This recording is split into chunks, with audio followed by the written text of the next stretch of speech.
जरांगेंच्या खांद्यावर बंदूक ठेवणारे कोण? खांद्यावर बंदूक ठेवण्या इतपत वेळच का येऊ दिली? उद्धव ठाकरेंचा मुख्यमंत्री फडणवीसांना सवाल।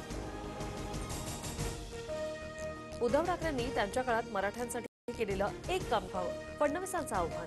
तर मराठा ओबीसी भांडण लावण्याचा प्रयत्न, मात्र आंदोलनावर पोळी भाजू नका, तुमचं तोंड भाजेल, फडणवीसांची टीका।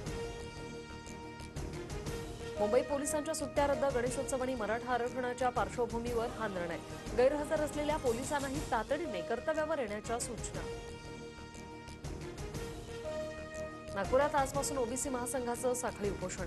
मराठा समाजाला ओबीसीतून आरक्षण देण्यास विरोध। रोज सकाळी 10 ते 3 वाजेपर्यंत साखळी उपोषण करणार, बबनराव तायवाडेंची माहिती। केंद्रीय गृहमंत्री अमित शहा आज लालबागच्या राजाचं दर्शन घेणार। लालबागच्या राजासह इतर गणेश मंडळांना शहा भेट देतील।